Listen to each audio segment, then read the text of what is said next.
네, 안녕하세요. 반갑습니다. 오늘은 사무엘상 4장을 열어주시기 바랍니다.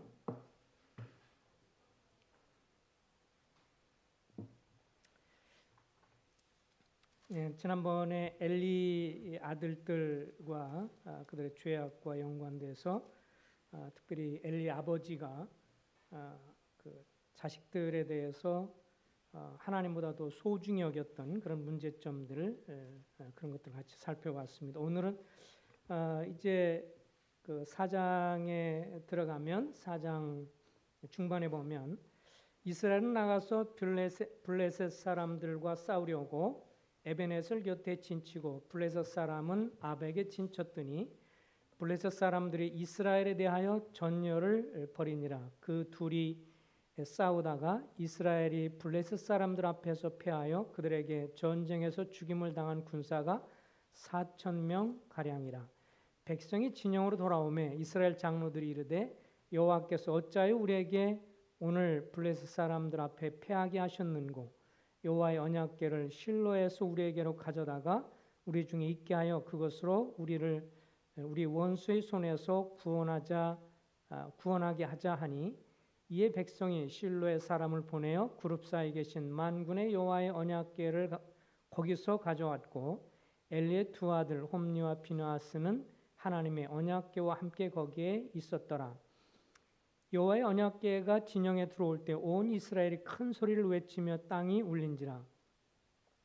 블레 사람이 그 외치는 소리를 듣고 이르되 히브리 진영에서 큰 소리로 외치면 어찌 됨이냐 하다가 여호와의 궤가 진영에 들어온 줄을 깨달은지라. 교독을 좀 할까요? 7절 형제자매님들이 그리고 8절은 제가 계속 읽겠습니다. 자, 7절을 이제 읽으십니다. 시작.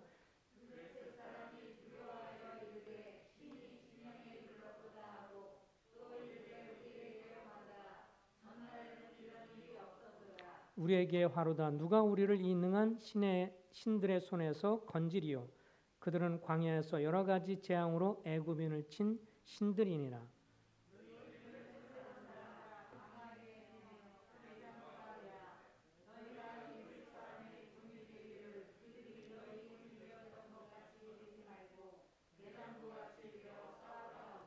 블레셋 사람들이 쳤더니 이스라엘이 패하여 각기 장막으로 도망하였고 살육이 심히 커서 이스라엘 보병에 엎드려진 자가 3만 명이었으며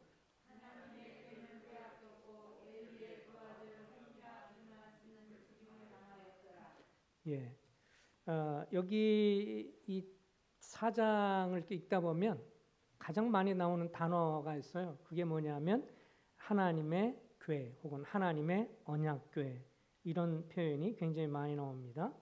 3절에도 보면 여호와의 언약궤, 5절에도 여호와의 언약궤가 진영에 들어올 때, 그리고 11절에 하나님의 궤는 빼앗겼고, 그리고 나중에 보면 17절에 소식을 전한 자가 대답하여 이르되 이스라엘이 블레셋 사람 앞에서 도망하였고 백성 중에 큰 살육이 있었고 당신의 두 아들 홈니와 비느하스도 죽임을 당하였고 하나님의 궤는 빼앗겼나이다. 18절 하나님의 궤를 말할 때 엘리가 자기 의자에서 뒤로 넘어져 문 곁에서 목이 부러져 죽었으니 나이가 많고 비대한 까닭이라. 그가 이스라엘의 사사가 된 지 40년이었더라. 19절에 보면 그의 며느리인 비느하스의 아내가 임신하여 해산 때가 가여왔더니 하나님의 궤를 빼앗긴 것과 그의 시아버지와 남편의 죽은 소식을 듣고 갑자기 아파서 몸을 굽혀 해산하고 죽어갈 때 곁에 서 있던 여인들이 그에게 이르되 두려워하지 말라. 내가 아들을 낳았다 하되 그가 대답하지도 아니하며 관념하니도 아니하고 이르기를 영광이 이스라엘에게서 떠났다 하고 22절 또 이르기를 하나님의 궤가 빼앗겼으므로 영광이 이스라엘에 떠났다 하였더라. 이 언약궤 하나님의 언약궤가 계속해서 가장 많이 나오죠. 오늘은 언약궤를 앞세운 패배, 언약궤를 앞세운 패배에 대해서 한번 생각해 보겠습니다. 아까 우리가 앞에서 읽었던 것처럼 이제 이스라엘 사람들은 에베네셀 지역에서 모여서 이제 있고 그리고 블레셋 사람들은 이제 여기에 보니까 아벡에 진을 쳐서 이제 서로 싸우게 되는데 싸워가지고 어떻게 했죠? 처음에 4,000명의 사람들이 죽었습니다. 그러니까 이제 이 장로들이 3절에 보니까 백성이 진영으로 돌아오매 이스라엘 장로들이 회의를 합니다. 왜 우리가 전쟁에 나가서 이렇게 져서 블레셋과 싸워서 우리가 4천 명이나 죽었느냐? 그 이유가 뭐냐라고 진단을 하면서 먼저는 하나님 앞에서 자기들의 어떤 모습, 영적으로 자기들의 상태를 살피거나 또 도덕적인 어떤 문제점들 주님 앞에 긍휼을 구하고 자백하면서 도움을 청하기보다 딱 한 가지 생각을 한 거죠. 뭐라고 생각했어요? 우리가 전쟁하면서 하나님의 언약궤를 메고 나갔어야 되는데 우리가 그것을 하지 않아서 이랬다. 과거를 생각해봐라. 과거에도 이제 처음에 우리가 애굽 땅에 나와서 결국 광야 생활을 마치고 처음으로 가나안 땅 들어갈 때 여호수아와 더불어서 처음에 그 여리고성을 무너뜨릴 때 어떻게 했느냐? 그때도 제사장이 언약궤를 메고 돌면서 외침으로 그래서 싸워서 그 성벽이 무너지고 전쟁에서 우리가 승리하지 않았느냐? 이렇게 주님이 우리에게 언약궤를 앞세워 가면 승리를 준 건데 그렇게 안 했기 때문에 그렇다. 이런 이제 진단을 스스로 하게 되었지요. 사실 뭐 성경에 보면 민수기 10장 35절 이하에 보면 모세도 이렇게 기도를 했습니다. 언약궤가 떠날 때, 언약궤를 정착하고 또 언약궤를 떠날 때는 모세가 말하되 여호와여 일어나서 주의 대적들을 흩으시고 주를 미워하는 자가 주 앞에서 도망하게 하소서라고 기도를 합니다. 그리고 어쨌든 이들이 전쟁을 하면서 언약궤를 앞세워서 갔을 때 승리하고 또 요단강을 건널 때도 언약궤를 제사장들이 맨 언약궤가 앞서갔을 때 결국은 그 요단강이 갈라져서 육지처럼 건너게 되고 이런 장면들을 기억하고 있었기 때문에 언약궤를 앞세우면 무조건 승리할 거다라고 이스라엘 백성들이 생각을 한 거죠. 그렇다면 이스라엘 백성들이 언약궤를 앞세워서 전쟁을 했어도 크게 패한 이유가 무엇일까요? 세 가지로 한번 생각을 해봤습니다. 본문을 살펴보면서 첫 번째는 엘리 가문에 대한 하나님의 심판이 있었기 때문에 지게 되었죠. 아까 우리가 지난번 읽은 것처럼 2장 17절에도 보면 이 엘리 제사장의 아들들 홈리와 비나스가 하나님께 드리는 이 제사를 멸시함으로 주님을 욕되게 했고요.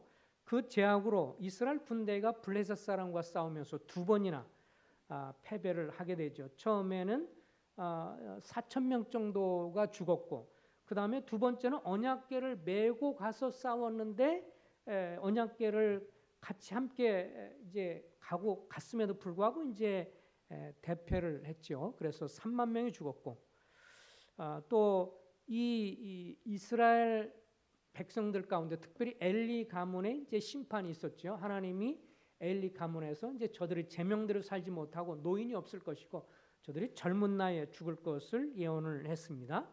그리고 2장 34절 또 보면 홈리와 비나스도 동시에 한날에 죽을 거라고 예언해서 죽게 되었고 또 우리가 여기 아까 읽은 것처럼 4장 17절 18절에 보면 그 엘리야 두 아들들이 이제 하나님과 빼앗겠다는 소식에 엘리도 죽게 되었고 또 비나스의 아내도 출산을 하면서 자기 남편과 그리고 그 두 아들이 죽었고 그리고 시아버지도 죽었다는 소식 그리고 특별히 하나님의 언약궤를 빼앗겠다는 소식을 들으면서 아이를 낳고는 주의 영광이 떠났다고 하면서 이제 죽게 되었기 때문에 1차적으로는 엘리 가문에 대한 하나님의 심판이 있었기 때문에 이들이 언약궤를 앞세워서 갔을지라도 저들이 패배를 하게 됩니다.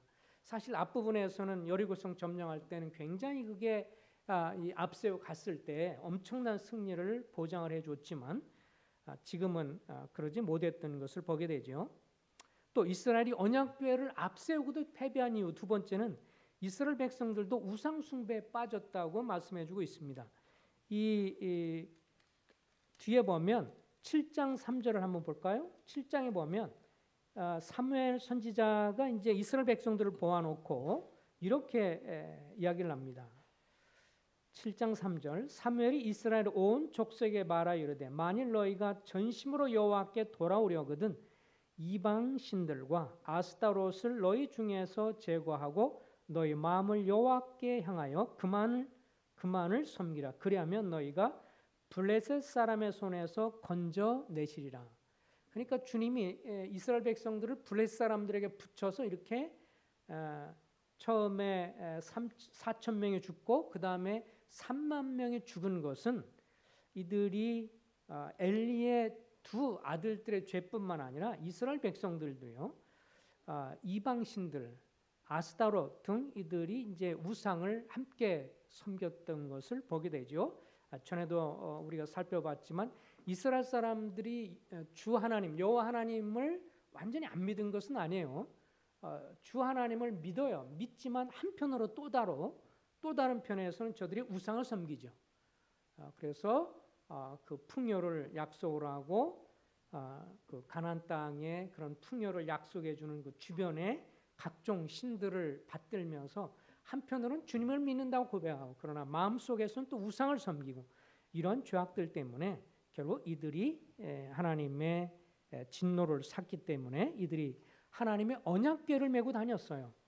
이 하나님의 언약궤는 뭐예요? 하나님의 임재의 상징입니다. 하나님의 영광이 있었고 하나님의 임재의 상징이었는데 그 하나님의 임재의 상징이 있음에도 불구하고 앞세웠음에도 불구하고 그들이 이제 그 전쟁에서 블레셋 사람들에게 질 수밖에 없었던 것은 하나님과의 관계 속에서 그들이 범죄했고 특별히 우상 숭배를 범했던 것을 보게 됩니다. 나중에 5장에 보면 이제 이들이 이 블레셋 사람들이 하나님의 언약궤를 빼앗아서 자기들의 이 신전에 다곤 신전에 갖다 놓았는데 나중에 보면 하나님이 자기 자신의 그 영광을 지키신 것을 볼 수 있죠. 이스라엘 사람들은 하나님의 영광을 무시하고 멸시했지만 하나님은 스스로 다곤 신전에서 자기 영광을 드러내서 다곤 신상이 엎드러지고 깨지고 막 그러면서 하나님의 언약궤와 함께 있지 못하고 완전히 박살나게 되는 것을 통해서 하나님이 자기 영광을 스스로 지키셨어요. 그렇지만 그렇게 이스라엘 백성들이 전쟁하면서 언약궤를 메고는 갔지만 저들이 우상과 1차적으로는 엘리 제사장 그리고 엘리 제사장의 두 아들 홈리와 비나스도 제사장인데 인도자들의 죄악이 있으므로 하나님께서 이스라엘에 대한 심판이 있었고 또 이스라엘 백성들도 우상 숭배를 했기 때문에 저들이 멋지게 언약궤를 메고 갔음에도 불구하고 이들이 실패를 하죠. 앞부분에 보면 언약궤를 메고 딱 오니까 뭐 이스라엘 백성들은 소리를 지르고 환영하고 와 이제 이겼다 이제 하나님의 언약궤가 왔다 이제 이겼다 그러고 막 그러고 블레셋 사람들 어떻다고 그랬어요? 블레셋 사람들 보니까 야 이제 큰일 났다. 블레셋 사람들 다 알고 있었어요. 저들이 애굽 땅에서 나와서 그럴 때도 친 게 바로 저들이 믿는 신인데 이제 우리는 망하게 되었다. 그러면서 우리가 죽게 생겼으니까 대장부처럼 우리가 마음을 각오를 단단히 하면서 싸우자. 싸웠는데 이스라엘 사람들이 3만 명이나 죽었죠. 그리고 거기에 언약궤를 메고 갔을 텐데 주변에 있는 홈리와 비나스도 함께 있으면서 그들도 죽었던 것을 보게 되어집니다. 그래서 세 번째로 우리가 생각해 볼 수 있는 것은 왜 이들이 하나님의 언약궤를 메고 갔어도 결국 전쟁에서 패했을까? 세 번째는 주님을 떠난 백성들에게 언약궤는 무의미하기 때문에 그렇습니다. 우리가 4장을 쭉 읽어보면 하나님의 임재 상징인 언약궤라는 말이 굉장히 많이 나오지만 하나님의 언약궤보다도 하나님과 올바른 관계를 맺는 것이 훨씬 더 중요하다라고 하는 것을 깨닫게 됩니다. 그래서 이스라엘 백성들이 전쟁 나갈 때는 일반적으로 모세 시대도 그랬고 또 모세가 살아있을 때도 특별히 그랬고 또 그들이 앞서 갈 때마다 항상 행진할 때는 꼭 메고 갔으니까요. 진영들보다 12지파의 행진 앞서서 항상 언약궤를 먼저 메고 다녔고 40년 동안 그리고 가나안 땅 점령할 때도 언약궤를 메고 가고 그래서 우리가 그것을 놓쳤기 때문에 그렇다라고 말을 했지만 이들의 심리 가운데는 다소 어떤 것이냐면 미신적인 요소가 있었죠. 당시에 고대 시대를 이렇게 살펴보면 고대 근동 지역에 있어서는 저들이 전쟁을 하면 자기들이 믿는 각종 우상들을 받들어서 꼭 데리고 다녔습니다. 그러면 그 우상들이 자기를 지켜주고 자기 목숨을 지켜줄 거라고 생각했는데 세월이 지나면서 이 이스라엘 백성들도 하나님에 대한 경외감 그리고 하나님에 대한 경외감과 어떤 숭배, 주님에 대한 예배보다는 좀 더 미신적으로 흘러서 왜냐하면 이들이 우상을 섬겼으니까요. 같이 주님을 이름을 부르지만 우상을 또 섬긴 사람들이기 때문에 그래서 이제 미신적인 마음으로 이들이 어찌 보면 언약궤를 메고 간 그런 모습을 보게 되어집니다. 그래서 이들이 언약궤를 맨 것 자체는 잘못된 것이 없어요. 물론 정확하게 언약궤를 맺는지 안 맺는지도 몰라요. 나중에 보면 또 언약궤를 술에 끌고 가고 막 그렇기 때문에 어쨌든 언약궤를 어떻게 했는지 몰라요. 원칙적으로 하면 이 저들은 레위인들이나 이런 그 제사장들에 의해서 언약궤를 메고 갔어야 되는데 언약궤를 가지고 왔다는 표현이 있는데 이게 정확하게 누가 끌고 가는지 언급이 없어요. 어찌됐든 언약궤를 앞세우고 갔지만 이들은 실패했습니다.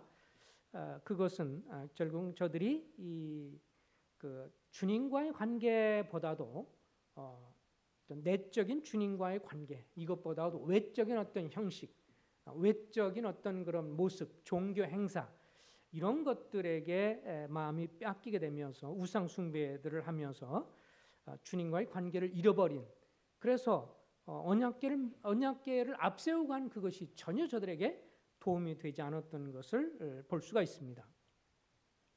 사실 전쟁에서 이 하나님 백성들이 승리할 수 있었던 것은 주님 앞에 올바른 관계를 맺고 주님 앞에 자기 자신을 돌아오면서 죄가 있으면 그것을 회개하고 돌이켜서 주님을 섬겨서 주님과 올바른 관계를 맺을 때 전쟁할 때마다 주님이 승리를 주시고 그것은 이 승리는 그래서 선물이었습니다. 그렇지만 그들이 불순종할 때는 언약궤를 앞세워 간다 할지라도 아무런 소용이 없이 결국은 대적에게 패할 수밖에 없었던 것을 보게 되어지죠. 주님도 이 땅에 계실 때 외적인 종교 행위보다 내적인 마음의 자세의 중요성을 더 강조를 하셨습니다. 마태복음 15장 8절과 9절에 보면 주님이 당시에 그 이스라엘 주변에 있는 사람들을 책망하시면서 이 백성이 입술로는 나를 공경하나 마음은 내게서 멀도다. 입술로는 주님을 공경해요. 그러나 마음은 주님께로 가지 않았다는 겁니다. 그리고 사람의 계명으로 교훈을 삼아서 가르치는데 나를 헛되이 경배한다 그랬습니다. 그러니까 바리새인이라든지 종교 지도자들 예수님 당시 이 사람들의 문제는 종교 행위는 다 가지고 있었어요. 11조도 잘 드리고 주님 앞에 그들 앞에서 하나님 앞에서들이 예배를 드리고 또 각종 동물 제사를 드리고 등등 이런 것들은 다 하고 또 절기도 지키고 안식일도 지키고 이런 모든 것은 다 하고 있으면서 굉장히 잘한다고 자랑을 했지만 그러나 내적으로 주님과의 관계를 돌아보지 않았고 개인적으로 주님을 경외하는 마음은 없었기 때문에 이들의 그 종교 지도자들이라든지 예수님 당시에 많은 사람들이 책망을 받았던 것은 역시 이 이스라엘 사람들이 그러했던 것처럼 어떤 외적 종교 행위에 더 마음을 쏟고 내적으로 주님과의 관계에 대해서는 돌아보지 않았다고 하는 것이 큰 문제입니다. 가톨릭 같은 데도 그런 게 많죠. 가톨릭 같은 데 보면 가장 많은 교회들이 눈에 보이는 그런 것들을 많이 섬기죠. 그리고 마리아 상을 굉장히 크게 만들어 놓는다든지 그리고 마리아 신상 앞에서 손이라든지 또 발이라든지 이런 거를 손으로 문지르고 또 십자가 목걸이를 매달고 다니고 그렇게 하면 하나님이 자기를 지키거나 보호해 줄 거라고 하는 어떤 그런 종교적인 행사들을 하게 되고 또 그렇게 되면서 잘 섬긴다고 늘 갖고 다니면서 그것을 신앙으로 착각을 한다든지 주님에 대한 초점보다는 어떤 외적인 것에도 관심을 갖는 것이죠. 이것은 우리의 생활 속에서도 마찬가지인데요. 어떤 분들은 과거에 그런 경우 있었어요. 우리 모임에 대한 자긍심, 자랑은 좋은 건데 자긍심이 대단하면서 신약계 원리를 갖고 있는 우리에 속한다고 하는 이것만을 너무 자랑하고 다른 사람들은 막 무시하고 막 그렇게 하면 그게 과연 주님 앞에 좋은 자세인가? 어떤 분들도 이제 모임 형님들도 그런 다른 사람들을 정죄하는 걸 조심할 필요가 있다. 모임에 우리 앞선 형님들도 그런 말씀을 하셨어요. 쉽게 다른 사람을 비판하고 정죄하지 말아라. 저들이 우리와 동일하지 않는다고 해서 쉽게 정죄하지 말 것을 말했어. 왜냐하면 모임 안에 속했다고 해서 교회 성도들 가운데 있었다고 해서 주님과 관계가 좋은 것은 아닐 수 있으니까요. 물론 교회 생활을 착실하게 하고 예배드리고 참석하는 건 굉장히 중요하지만 그러나 그렇게만 했다고 해서 전부는 아니라는 거예요. 우리의 마음이 주님 말씀한 것처럼 이런 말씀, 내 백성이 입술로는 나를 공경하지만 마음이 주님께 멀어간다면 겉으로 보이는 그것보다 내적인 것이 더 중요하다. 그래서 평상시에 우리가 말씀을 읽고 우리 자신을 살피면서 주님과 친밀한 관계 속에 형성을 하는 것이 정말 중요하다는 것. 말씀 보고 기도하면서 주님 앞에 내 마음을 아뢰고 기도하고 그리고 사랑을 고백하고 주님을 경배하고 예배하고 그렇게 개인적으로 예배드리다가 함께 예배당에 모였을 때 주님을 공적으로 예배하는 것이 놀라운 것이지 평상시는 전혀 말씀이나 기도나 이런 것이 없이 그냥 예배당에만 출석해서 그렇게 한다고 해서 주님이 그런 것을 칭찬하실까? 오늘 여기에도 보면 자칫 잘못하면 언약궤는 열심히 메고 앞서가지만 그렇게 나아가지만 그렇지 않다면 우리가 삶의 능력을 빼앗길 수도 있다라고 하는 도전을 받게 되어집니다. 사단은 지혜롭게 우리를 그렇게 공격을 하죠. 겉모양만 번들을 하고 겉모양만 잘 하면 우리가 괜찮은 것처럼 하지만 그러나 주님과의 관계가 좋지 않으면 우리의 삶에 우리가 형식적이 되고 영적인 활력을 잃어버리고 주님과의 교제로 인한 힘을 잃어버리기 때문에 우리가 외적인 어떤 종교적인 것, 어떤 형식적인 것, 모임 생활 잘하고 출석 잘하고 이런 거 굉장히 중요하지만 그거와 더불어서 우리의 마음이 주님을 사랑하고 주님을 경외하는 마음, 이 마음이 주님과의 관계 속에서 계속 유지되는 것, 그것이 우리의 삶의 진정한 승리의 비결이고 사단에 의해서 실패하지 않는, 그래서 전쟁에서 이스라엘 백성들이 그런 걸 다 하나님의 임재의 상징물은 붙들고 다녔지만 진정 주님의 임재 앞에 없었기 때문에 이들이 싸움에서 패한 것처럼 오늘날 우리의 삶에 있어서도 영적으로 그렇게 패하지 않도록 오히려 외적인 것보다 내적인 것에 더 마음을 써야 한다는 큰 교훈을 받게 되어집니다. 기도하겠습니다. 자비하신 주님, 주께서 은혜를 베풀어 주셔서 저들이 살아가면서 신약교의 원리를 알게 하시고 참 신약교의 원리에 따라서 주님을 섬기는 성도들을 알게 해주셔서 감사하고 또 그렇게 교제권 가운데 있는 것을 감사드립니다. 그렇지만 주님, 저희가 이런 말씀을 통해서도 깨닫는 것은 주님, 동일하게 하나님의 언약궤를 메고 이스라엘 백성들이 여호수아의 인도 아래 여리고 성을 점령했을 때는 주님 그들과 함께 하셨고 또 주님을 믿고 따라간 또 주님을 섬기고 나아갔던 이스라엘 백성들이 여리고 성을 단번에 무너뜨리고 칼로가 아니라 하나님의 능력으로 저들을 무너뜨렸던, 그래서 큰 승리를 경험했던 것을 보게 됩니다.